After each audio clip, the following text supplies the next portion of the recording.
Okay, it's a very good afternoon to everyone. Thank you very much for joining us. We'd like to thank our journalists, member of the Fourth Estate. Thank you to everybody joining us online. Now, the purpose of this Election Watch presser is to give Zimbabweans an update of where we are. It's 35 days to Election Day in a year that President Nelson Chamisa indicated would be the year of a citizen's victory for change. Now, the upcoming election of the 23rd of August 2023 is being held against a backdrop of mass suffering. 49% of Zimbabweans are living under extreme poverty, according to the World Bank. We've got a public health crisis. Our public education system is on its knees. There's mass unemployment, poor working conditions for those who are fortunate enough to have a job, dilapidated infrastructure, repressive legislation, including the recently enacted patriotic bill, which was crafted through an amendment to the criminal code. The PVO bill still hangs over the heads of citizens. Students are being arrested and jailed. Honorable Job Sikala remains incarcerated. It's been a record 300 and it's over, I think, 380 days now. Jacob Ngarivume also is a political prisoner. In short, the social contract between citizens and the state has all but broken down. Now, it's against this background that the CCC presents an alternative. And this alternative is to build a Zimbabwe that works for everyone, while ZANU-PF continues to try and push for a Zimbabwe that works for ED. When he announced our agenda for the year, President Nelson Chamisa indicated that we are going to have a big citizen campaign this year. And so we just want to thank all the citizens who came to our campaign launch on Sunday. It was big, it was massive, it was inspirational, and we're very grateful to the citizens of Mkoba, obviously, but also citizens from all provinces who managed to congregate and have a bumper record crowd. One could not breathe at the stadium, there were so many people, but more fundamentally, President Nelson Chamisa shared his vision for an alternative Zimbabwe, highlighting, of course, that we're going to soon launch our new Great Zimbabwe Blueprint, which is our alternative policy plan, which sets out our manifesto as we go into this election.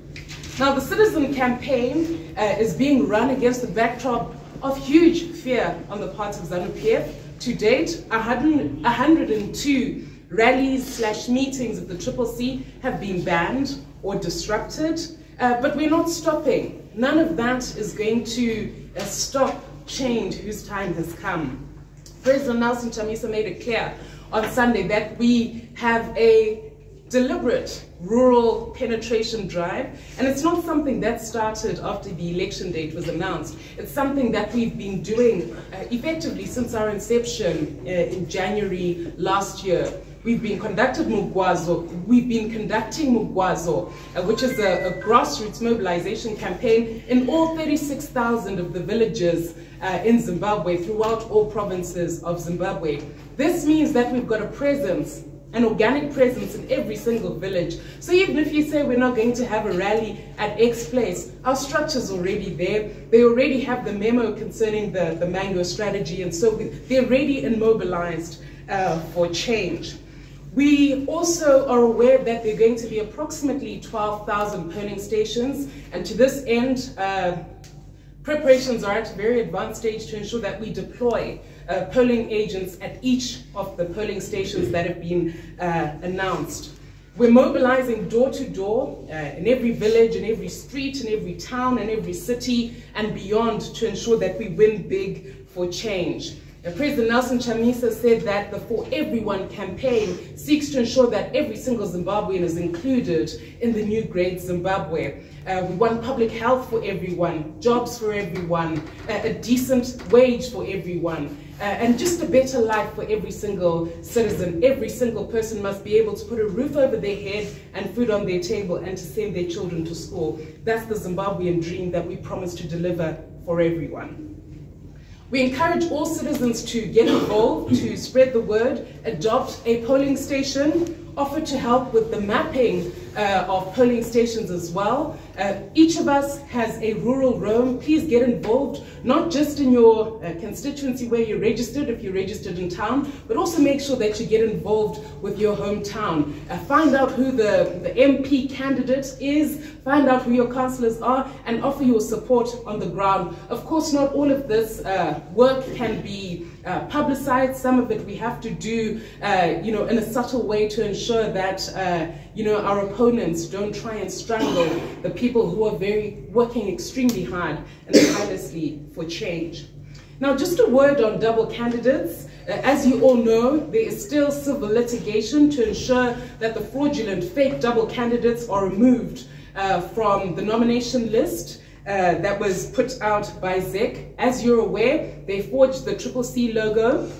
They faked signatures with the result that they're not duly nominated members of the CCC. I mean, it offends all known law and procedure that a person can hold out to be a member or a duly nominated person of an association where they haven't been officially put forward. This is a clear violation of the electoral law, and this is something that our lawyers are taking up in the electoral court. In addition to that, we've lodged criminal complaints, which are still pending. We expect the police to do their job, to act in accordance with their constitutional mandate, and ensure that those who are responsible for this criminal conduct are held to account.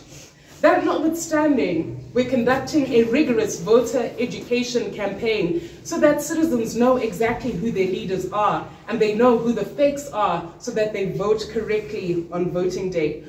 So far, we're pleased to report that citizens generally know who their leaders are, so the doubles are going to have no way of succeeding in this election. Now, coming to the voters' roll, which is the crux of today's press briefing, we encourage all citizens to continue to inspect the voters' roll. Use your *265 hash if you use EcoNet or if you use Net1, and make sure you're familiar with the constituency that you're in. The delimitation process that was conducted by ZEC earlier this year means that the boundaries might have changed. So please get familiar with which constituency you'll be in. Get to know your citizen candidates. Get to know your MP, your councillors. We obviously all know that we're going to vote resoundingly for President Nelson Chamisa in the presidency. Now, I'm going to defer without further ado to our elections directorate, specifically Helen Shiliedeng, who's appearing obviously with Councillor Ian Makone, who are going to give us a more detailed expose on the voters' roll, which was released to us. Our huge complaint there is the format.